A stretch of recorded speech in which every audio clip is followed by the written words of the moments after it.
అధికారానికి వచ్చిన రోజున 80 కోట్లు 70 కోట్లు మాత్రమే పెట్టుకొని ఆయన మాట్లాడతాం. కాబట్టి అది శ్వేతపత్రం నిజాయితీగా ప్రకటించమని కోరుతా ఉన్నా.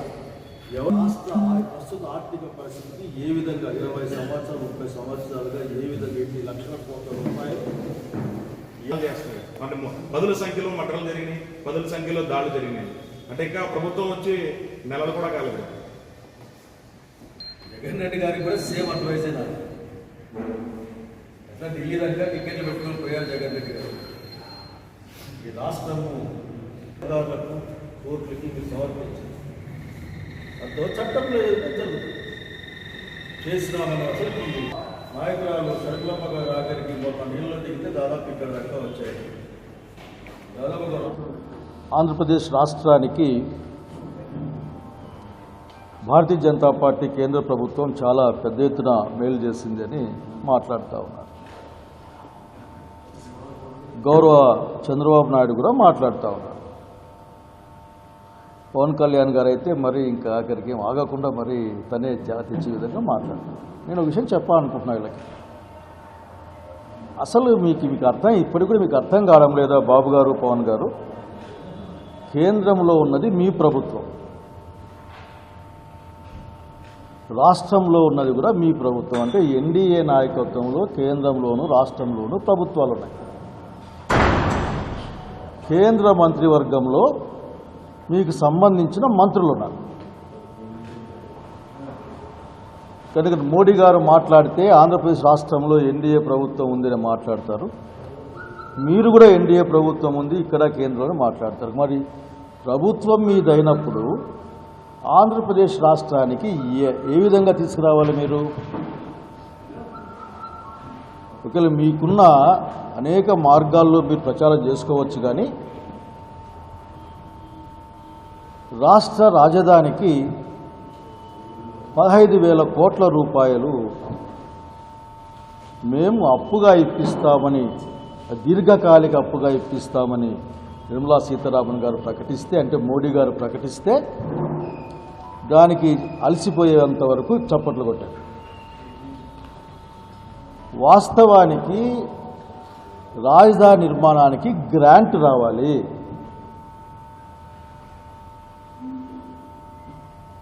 చంద్రబాబు నాయుడు గారు గుర్తుంటే పునర్వ్యవస్థీకరణ చట్టం అనుసరించి ఆ రోజున రాజధాని నిర్మాణానికి 18,000 కోట్లని అసెస్ చేస్తే, కాదు 1,00,000 కోట్ల రూపాయలు ఇవ్వాలి మాకు అని అడిగిన రోజును గుర్తు తెచ్చుకోమని నేను బాబు గారిని కోరుతా ఉన్నా.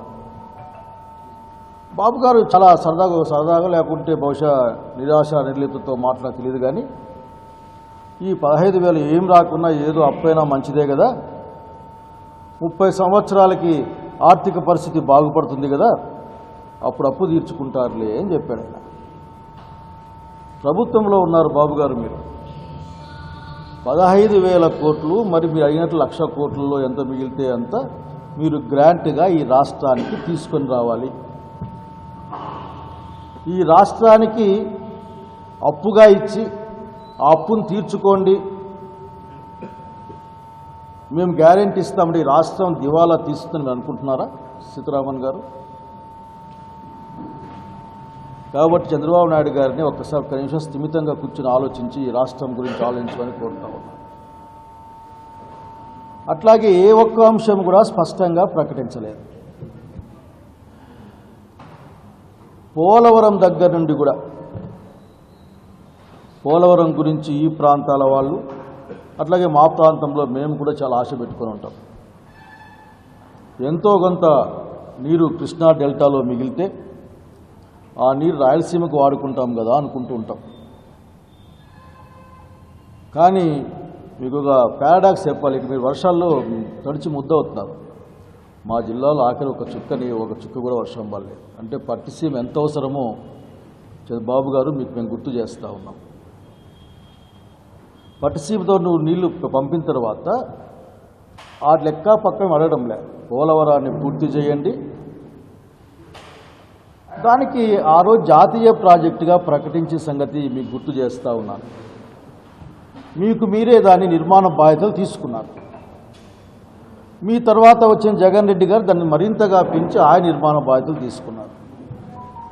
10 సంవత్సరాల కాలంలో పోలవరం నువ్వు తప్పు చేసినావు అని మాట్లాడుకోవడం తప్ప అప్పటికే పూర్తి అయి ఉన్న కాలువలు దాదాపు కాంగ్రెస్ పార్టీ ఉన్నప్పుడే పూర్తి అయిన దాదాపు కాలువలు ఈరోజు కూడా మీరు రేట్లు పెంచి మాట్లాడడమే తప్ప అసలు అచ్చంగా ఎంత ఖర్చు అవుతుందో అంత డబ్బులు మేము ఇస్తున్నామని అది 10,000 కోట్లు 20,000 కోట్లు మీ లెక్క ప్రకారం 30,000 కోట్లు ఎస్టిమేట్ వేశారు మీరు. ఆ 18,000 కోట్లు రావాలంటా ఉన్నారు. ఆ 18,000 కోట్లు పోలవరానికి ఇది ఈ విధంగా ఇస్తూ ఉన్నాం. బాబు గారు బహుశా మీరు మాట్లాడుకుని ఉంటారు, 3 సంవత్సరాల్లో పూర్తి చేస్తా అంటున్నారు మీరు. కనుక 18,000 కోట్లు లేక 20,000 కోట్లు ఈ 3 సంవత్సరాల్లో ఏ విధంగా ఇస్తారో చెప్పించి ఉంటే బాగుండేది. అట్లాగే మాట్లాడితే కారిడార్ల గురించి మాట్లాడి పాతవి ఈ industrial corridor Chennai Bengaluru industrial corridor కానీ విశాఖపట్నం పెట్రో కారిడార్ సహా ఆ రోజున్న ఇండస్ట్రియల్ జోన్స్ కానీ 12 సంవత్సరాలు 13 సంవత్సరాల కింద విషయాన్ని గుర్తు చేస్తూ ఉన్నాను. దానికి ఏదో 2 ప్రాంతాల్లో మేము అభివృద్ధి నిధులు ఇస్తామంటే చప్పట్లు కొడతా ఉన్నారు. అది కాదు మీరు చేయాల్సింది. అచ్చంగా ఆ రోజున కేంద్ర ప్రభుత్వం ఏ విధంగా 2 ఇండస్ట్రియల్ కారిడార్స్ని ఈ సముద్ర తీరంలో ఒకటి, బెంగళూరు నుంచి చెన్నై వరకు మరొకటి, ఈ రెండింటికి ఎన్ని వేల కోట్లు కేటాయించారో చెప్పించాల్సిన అవసరం ఉండేది. ఎందుకంటే మీ ప్రభుత్వం, మీ ఆర్థిక మంత్రి, మీ ప్రధానమంత్రి ఏమీ లేదు కదా, ఏమీ లేకపోతే కదా అనే మాటలు మాట్లాడడానికి వీలే లేదు. విశాఖపట్నం రైల్వే జోన్ గురించి మాట్లాడకపోతే మీకు సంతోషంగా ఉన్నట్లుంది. విశాఖ స్టీల్ ఫ్యాక్టరీ మన ఎదురుగా మన ఆయన కుమారస్వామి వచ్చి ప్రకటించిపోయాడు. దీన్ని ఏం కాదులేదు.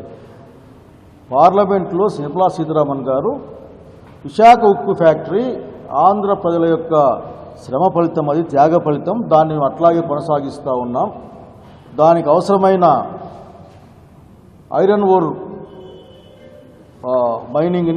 మైన్స్ని అట్లాగే కావలసిన డబ్బుల్ని ఇస్తున్నామని చెప్పింటే బాగుండేది.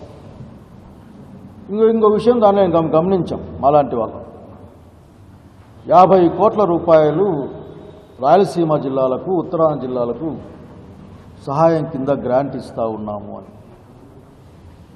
పునర్వ్యవస్థీకరణ చట్టంలో చెప్పిన అంశం ఏంటంటే బుందేల్ఖండ్ తరహా ప్యాకేజ్ ఇస్తాము అని. 50 కోట్ల రూపాయలు మేము పరిపాలనలో ఉన్నప్పుడు అనంతపురం జిల్లాలో కరువు వస్తే, రాయలసీమలో కరువు వస్తే పశువుల గడ్డికిచ్చాం. 50 కోట్ల రూపాయలతో మీరు ఒక జిల్లా అభివృద్ధి చేస్తామని మాట్లాడుతూ ఉన్నారు. దీనికి మరి బాబు గారు, పవన్ గారు అసలుకి చేతులు నొప్పొచ్చేతులు చప్పట్లు కొడతా ఉన్నారు. బహుశా చాలా డబ్బులు వస్తాయి అని ఆశపడి ఉంటారు కదా. 2-3 సార్లు పోయి వచ్చారు కదా. ఆంధ్రప్రదేశ్ రాష్ట్ర బడ్జెట్ కూడా పెడతామని మేము కూడా ఆశించాం. ఎట్లా వస్తుందో చూద్దామని. బహుశా మీ ఆశల మీద అక్కడ నీళ్లు చల్లినట్లున్నారు. మీరు తెలిసి కూడా ఊరకే ఉన్నారు. ఇక్కడ బడ్జెట్ పెట్టే ప్రపోజల్ ఇప్పటివరకు కనపడ్డం లేదు.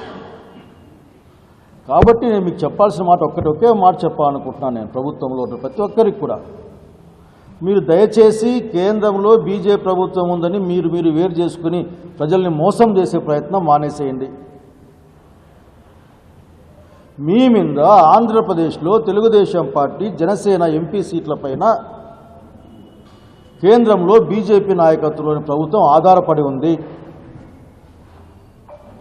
ఆ ప్రభుత్వంలోనే మీరు ఉన్నారు. 2 మంత్రులు అక్కడ ఉన్నారు కేంద్ర ప్రభుత్వంలో. కనుక అది మీ ప్రభుత్వం.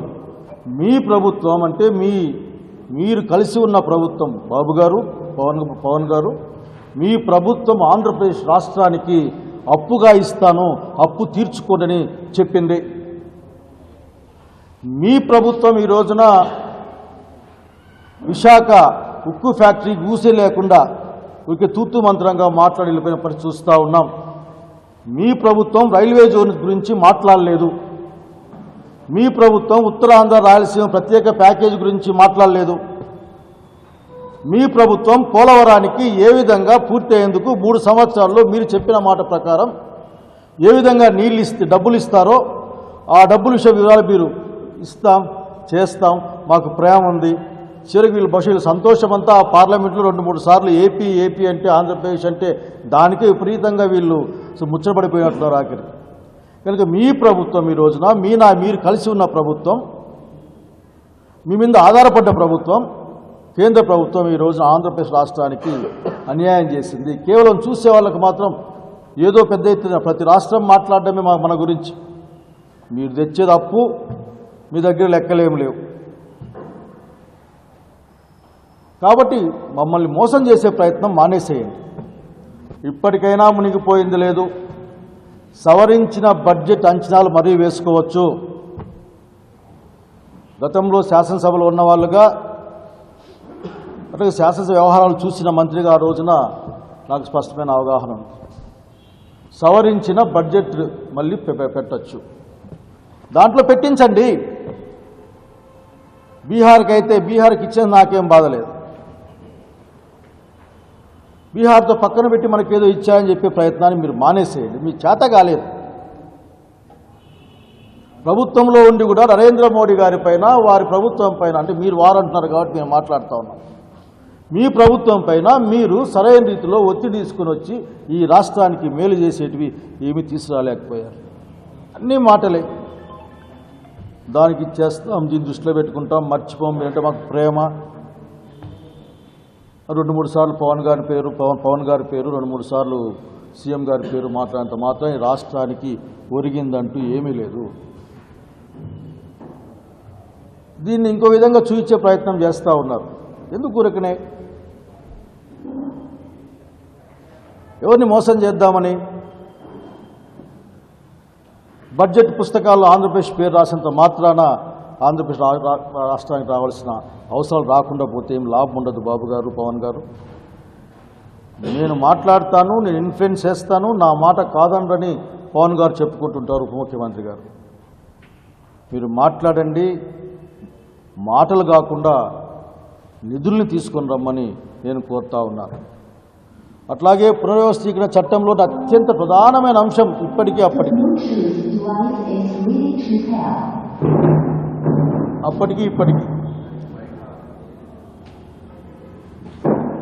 ప్రత్యేక తరగతి హోదా ఊసు కూడా లేదు.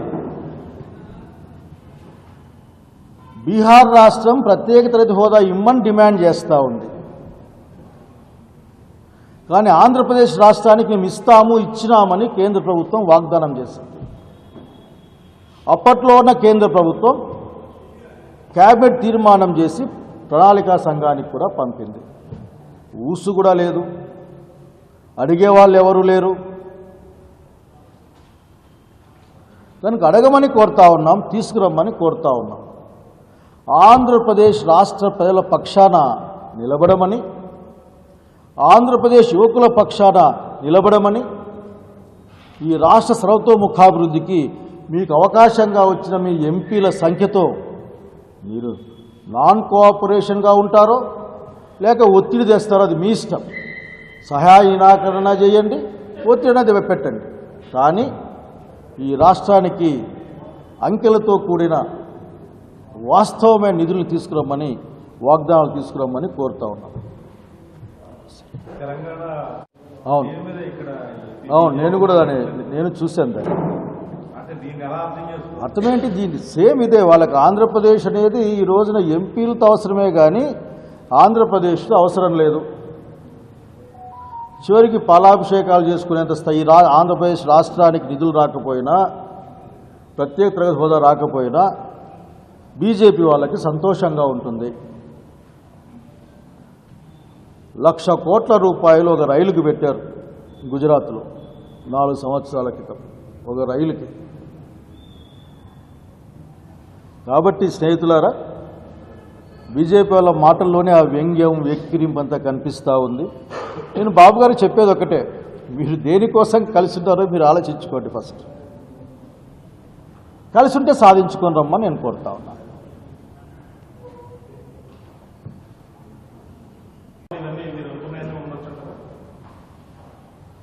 అసలు శ్వేతపత్రం ఇంకా మళ్ళీ మాట్లాడదాం అనుకున్నాక శ్వేతపత్రంలో గత 20 సంవత్సరాలుగా ఈ రాష్ట్రం యొక్క అప్పులు ఏ విధంగా పెరుగుతున్నాయి, ఎవరి హయాంలో ఎంత అప్పులు వచ్చాయో చెప్పాల్సిన అవసరం ఉంది. తెచ్చిన అప్పుల్ని ఎక్కడెక్కడ ఖర్చు పెట్టారో చెప్పాల్సిన అవసరం కూడా ఉంది. రాష్ట్రం ఒక ఆయన ఏమంటున్నాడంటే, దిగిపోయిన ముఖ్యమంత్రి ఏమంటున్నాడంటే, ఆయన అధికారంలోకి వచ్చిన రోజున 80 కోట్లు 70 కోట్లు మాత్రమే ఉన్నాయి, నేను దిగేటప్పుడు 1000 కోట్ల రూపాయలు పెట్టిపోయి ఆయన మాట్లాడుతూ ఉన్నాను. కాబట్టి అసలు శ్వేతపత్రం నిజాయితీగా ప్రకటించమని కోరుతా ఉన్నా, ఎవరినో బ్లేమ్ చేసేదానికి కాకుండా వాస్తవానికి ఈ రాష్ట్ర ప్రస్తుత ఆర్థిక పరిస్థితికి ఏ విధంగా 20 సంవత్సరాలు 30 సంవత్సరాలుగా ఏ విధంగా ఎన్ని లక్షల కోట్ల రూపాయలు ఎవరు ఏ విధంగా తీసుకుని వచ్చారో ప్రకటించాలి. దాంతోపాటుగా ఎక్కడెక్కడ ఖర్చు పెట్టారో ప్రకటించాలి. బ్లేమ్ గేమ్ వద్దు, రాష్ట్రానికి ఉపయోగపడే విధంగా మీ శ్వేతపత్రం ఉండాలని కోరుకుంటా ఉన్నాను. మీరేమో ఇంప్లిమెంట్ చేస్తారు, ప్రతిపక్ష మాజీ సీఎం జగన్ ఏమో ఢిల్లీ ధర్నాలు చేస్తారు, వాళ్ళు పదుల సంఖ్యలో మటలు జరిగినాయి, పదుల సంఖ్యలో దాడులు జరిగినాయి. అంటే ఇంకా ప్రభుత్వం వచ్చి నెలలు కూడా కాలేదు. ఇప్పుడు ఎందుకంటే సరే ఓకే ఎట్లా అడిగారు కాబట్టి చెప్పాల్సిన బాధ్యత నాకు. జగన్ రెడ్డి గారికి కూడా సేమ్ అడ్వైజే నాది. ఎట్లా ఢిల్లీ దాకా టికెట్లు పెట్టుకుని పోయారు జగన్ రెడ్డి గారు. ఈ రాష్ట్రము రావాల్సిన నిధుల గురించి మాట్లాడండి, మీ దగ్గర ఉన్న వివరాలతో సంబంధిత శాఖలకు అధికారులకు కోర్టులకి మీరు సమర్పించండి. వాటితో చట్టంలో ఏదంటే జరుగుతుంది. చేసినామన్న అసలుకి ఈ రాష్ట్ర ప్రభుత్వంలో కురిసి ఇక్కడ ముద్దయిపోతున్న ప్రాంతాల్లో రైతులను ఏం చేయాలి? దాదాపు మా నాయకురాలు షర్మిలమ్మ గారు ఆఖరికి మొన్న నీళ్ళలో దిగితే దాదాపు ఇక్కడ దాకా వచ్చాయి నీళ్ళు. దాదాపు ఒక 4 అడుగుల దాకా పులిగిపోయిన పొలాలు రైతులను ఏ విధంగా కాపాడుకోవాలి? ఒక చుక్క కూడా నీళ్లు పడని అనంతపురం జిల్లా లాంటి జిల్లాలు ఏం చేయాలి? ఈ విషయాలు చర్చిస్తే బాగుంటుంది. ఈ టయానికి మీరెంతమందిని కొట్టినారు, మేమెంతమందిని కొట్టినాం, మీరెన్ని కేసులు పెట్టినారు, మేమెన్ని కేసులు పెట్టినా, అధికారం చేతుల్లో ఉంది కదా. ఏవేవైతే అన్యాయమైన కేసులు ఉన్నాయో వాటిని సహేతుకంగా విచారించి తీసేసుకోవచ్చు మీరు. సార్, మద్యం ఇసుక సంబంధించి పెద్దగా మార్పులేం జరగదు, గవర్నమెంట్ మారింది. అలాగే ధరలు విపరీతంగా ఈ ఎన్డీఏ కూటమి వచ్చిన తర్వాత పూర్తి స్థాయిలో భారీ ఎత్తున పెరిగిపోయి నిత్యావసర ధరలు కానీ కూరగాయల ధరలు కానీ అన్నీ పెరిగిపోయి. ఇట్లా చూస్తే ఏం లేదు. అసలు మౌలికమైన లక్షణమే భారతీయ జనతా పార్టీకి పేద మధ్యతరగతి వ్యవహారాల పట్ల పెద్ద ప్రమేయం ఉండదు. వాళ్ళ దృష్టిలో ఆఖరికి పేద తరగతి కానీ మధ్యతరగతి కానీ వాళ్ళకి కౌంట్ ఆ వెయిట్ వాళ్ళ దగ్గర ఉండదు. ఈ 10 సంవత్సరాల పరిపాలనలో మనం చూసినప్పటికీ కూడా నిత్యావసర వస్తువులు రోజు రోజు పెరుగుతూనే పోయాయి. ఒకరోజు కూడా తగ్గిన పాపాన పోలేదు. చివరికి మన బడ్జెట్లో కూడా మధ్యతరగతికి ఏ విధమైన వెసులుబాటు లేని పరిస్థితి. ఉన్న అర్ధెకరానో లేకపోతే 2 సెంట్లు అమ్ముకుంటే కూడా దానికి కట్టాల్సిన ఆ క్యాపిటల్ గెయిన్స్ని కూడా వాళ్ళు విపరీతంగా ముగించిన పరిస్థితి. కనుక ఇవన్నిటిని చూసినప్పుడు ఆఖరికి భారతీయ జనతా పార్టీ గురించి స్పష్టమైన అవగాహన ఉండాలి. ముఖ్యంగా రాజకీయ నాయకులకి, పార్టీలకు, అధికారంలో వాళ్ళకు ఉండాలి. ఏంటంటే దేనికోసం ఉన్నారు అని. అసలు ఇంతే కాదు, వచ్చే 4 సంవత్సరాలు కూడా ధరలు పెరుగుతూనే పోతాయి. చివరికి రైతులకు సబ్సిడీ లేకుండా పోతుంది.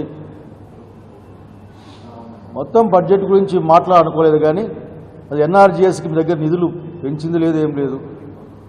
కనుక భారతీయ జనతా పార్టీ దగ్గర నుంచి అట్లా పెద్దగా ఆశించాల్సిన అవసరం లేదు. అది పేదవాళ్ళకి మధ్యతర వాళ్ళకి వ్యతిరేకంగానే తన నిర్ణయాలు తీసుకుంటుంది. అదానీని అంబానీ మాట ఏదో ఊకదంపుడుగా మాట్లాడడం లేదు. ఆర్థిక వ్యవస్థ ఇన్ని మొత్తం కేంద్రంగా 2-3 చేతుల్లో పెట్టి ఈ దేశాన్ని కంట్రోల్ చేయాలనుకుంటా ఉంది. సో వాళ్ళకు అనుకూలంగానే ఈ రోజున అది మాట్లాడుతుంది. ప్రభుత్వం హామీ ఇచ్చింది, 6 గ్యారెంటీ ప్రజలు. దీనికి ఎన్డీఏ తరఫున ఉన్న బీజేపీ మాత్రం ఆ రోజే మేనిఫెస్టో ఉంచుకోకుండా దూరంగా ఉంది. ఇది ఎలా అమలు చేయడానికి సహకారం అందించే అవకాశం ఉంది, అమలు అయ్యే అవకాశం ఉంది. నేను అనుకోవడం ఏంటంటే, ఎవరైనా సరే ఒక పార్టీ కొన్ని వాగ్దానాలు చేస్తే అంతకుముందే దాన్ని రేషనల్గా ప్లాన్ చేసుకునే ముందుకు వస్తాయని నమ్ముతా ఉన్నా. నేను ఎవరి యొక్క విచక్షణని నేనేం ప్రశ్నించడం లేదు. సూపర్ 6 పేరు మీద ఈ రాష్ట్రానికి ఇచ్చిన వాగ్దానాలు బహుశా వాళ్ళ దగ్గర ప్లాన్ ఏదో ఉంటుంది. ప్లాన్ లేకుండా ఊరికే మాట ఇచ్చినామంటే ఇంక మనం చేయగలిగింది ఏం లేదు ఆఖరికి. ఇంక మనం ఎన్నిసార్లు మోసపోతే మనం అర్థం చేసుకోవాలి. అదే ప్లాన్ ఉండే ఉంటుంది. ఇసుక ఫ్రీగా అన్నారు. బహుశా ఫ్రీ అంటే నిర్వచనం ఏందో మనకు అర్థమైంది. అట్లాగే మద్యం గురించి విపరీతంగా మాట్లాడారు. మీరు చెప్పినట్లు అదే సేమ్ అదే పాలసీ నడుస్తూ ఉంది. కానీ నిర్వచనాల్లో తేడా వచ్చింది నాకు తెలియదు. కానీ వారికి 6 పథకాల పట్ల సంపూర్ణమైన అవగాహన, ఆర్థికంగా ఏ విధంగా నిలదొక్కోవాలన్న ఆలోచనలకు ఉంటుందని నమ్ముతా ఉన్నాను. నేనే వాళ్ళనేమి నమ్ముతూ ఉన్నాను. బహుశా ఆచరణలో ఏదో ప్రాబ్లం వస్తూ ఉందేమో. బాబు గారు, మీరు నేను మాటిస్తే అంటున్నారు. మీరు మాటిచ్చి కూడా చాలా రోజులు అయిపోయింది. అసలుకి ఒకేసారి 6 అమలు చేస్తామా? ఒకవేళ అది కూడా చెప్పండి. లేదు, ఈ నెల ఇది తెలంగాణలో ప్రభుత్వం ఉంది, వాళ్ళ శక్తి మేరకు వాళ్ళు అనౌన్స్ చేస్తున్నారు. ఈ పని చేస్తూ ఉన్నాం, ఈ పని చేస్తూ ఉన్నాం, ఆగస్ట్ 15 లోపల మొత్తం రుణమాఫీ చేస్తామని మాట్లాడారు. అట్లా మీరు కూడా చెప్పండి, మేము ఆశ పెట్టుకుని ఉంటాం. ఆంధ్రప్రదేశ్లో విభజన చట్టంలో 10 ఏళ్ళు పూర్తయితే కొన్ని నెలలు అంటే ఏపీకి రావాల్సిన చాలా అక్కడ ఆర్టీసీ భవన కావచ్చు, రకరకాల హాస్పిటల్స్ కావచ్చు, అందులో ఏపీ ఓటర్ అది కాంగ్రెస్ స్థాయిలో జరిగినటువంటి అప్పుడు కట్టడాలు కూడా ఉన్నాయి. సో అది వదిలేసుకొచ్చాక ఏపీకి ఎందుకు పోరాడలేదు? అంటే ఇప్పుడు వచ్చిన సమస్య ఏంటంటే ఈ రాష్ట్రానికి చంద్రబాబు నాయుడు అయితే ఇక బీజేపీ అధికారంలో భాగంగా ఆయనే బీజేపీని. ఎందుకంటే 3 కండవాలు వేసుకొని తిరుగుతున్నాడు ఈ మధ్యకాలంలో. జగన్ రెడ్డి కూడా వెనక ముందు భారతీయ జనతా పార్టీ గుంటూరు సేల్ అవుతూ ఉన్నాడు. రాజ్యసభలో తనకున్న బలాన్ని మొత్తం కూడా వాళ్ళ కోసమే కేటాయిస్తాడు. అంటే ఇక్కడ భారతీయ జనతా పార్టీకి సంబంధించిన పార్టీలే ఉన్నాయి కనుక భారతీయ జనతా పార్టీ రాష్ట్రానికి మేలు చేయడానికి ఇష్టపడడం లేదు. కాబట్టి సహజంగానే అన్ని, ఉదాహరణకి మా దగ్గర సెంట్రల్ యూనివర్సిటీ ఉంటుంది. మననే పిల్లలు జోకులు వేస్తూ ఉన్నారు. సెంట్రల్ యూనివర్సిటీ అంటే ఇక్కడి నుంచి కూర్చుంటే అన్ని సెంట్లు కనిపిస్తాయన్న అంటే పైన ఏం లేదు, టాప్ లేదని. నేనేమంటానంటే సాధించాల్సిన బాధ్యత వీళ్ళపైనే ఉంది. చాలా మంచి అవకాశం. వీళ్ళు మేము మీతో కలిసి పనిచేయమంటే నరేంద్ర మోడీ ఒక రోజులో ఇస్తాడు. కానీ చెప్పడానికి ఇద్దరికీ భయం. ఆ భయానికి కారణాలు మీకు తెలుసు, నాకు తెలుసు. ఆఖరికి నేను అడిగేది ఒకటే, బాబు గారు, మీరు వేరే ప్రభుత్వంలో ఉన్న వాళ్ళకి మద్దతు ఇవ్వడం లేదు. మీరు మీ ప్రభుత్వంలోనే ఉన్నారు, కేంద్రంలోను రాష్ట్రంలోను. పునర్వ్యవస్థీకరణ చట్టం ఏదైతే చెప్పిందో ఎంత సింపుల్గా ఉంటే దుగ్గరాజపట్నం గురించి మాట్లాడలేదు. అరే, దుగ్గరాజపట్నం గురించి మాట్లాడాలి అని చెప్పాలి కదా. వచ్చిన వార్త ఏంటంటే తిరుపతికి ఏదో పేరు మారుస్తాము అని. అంటే పేరు ఈజీ కదా, బోర్డే కదా మార్చేది. ఇటువంటి మాటలు. కాబట్టి బీజేపీనే ఇక్కడ ప్రత్యక్షంగా పరోక్షంగా ఈ రాష్ట్రంలో పరిపాలన సాగిస్తుందని నేను నమ్ముతా ఉన్నాను. ఇప్పుడు ఏ ప్రాజెక్ట్ ఇచ్చినా అఫీషియల్గా ఉంది తప్ప క్యాబినెట్ గ్రాంట్ ఇచ్చేలాగా. అది కూడా ఆఖరికి మన నాయకుల సంగతి తెలుసు కాబట్టి 2-3 సార్లు వీళ్ళ పేరు చెప్తే సంతోషపడతారని చెప్పేసి మాట్లాడుతున్నారు. కానీ వాళ్ళు ఇచ్చేదంతా అప్పే. రాజధాని అయితే అప్పే. పోలవరానికి ఏమో డబ్బులు ఇస్తారేమో చూడాలి. ఎంత ఇస్తారో వాళ్ళు చెప్పలే. అందుకనే స్పష్టమైన లెక్కలతో రివైజ్డ్ బడ్జెట్లో తీసుకురామని నేను కోరుతా ఉన్నాను. 4 అడుగులుగా మునిగిపోయిన పొలాలు రైతులు ఏ విధంగా ఏవేవైతే అన్యాయమైన కేసులు ఉన్నాయో వాటిని సహేతుకంగా విచారించి చేసుకోవచ్చు. మద్యం ఇసుక లేదు.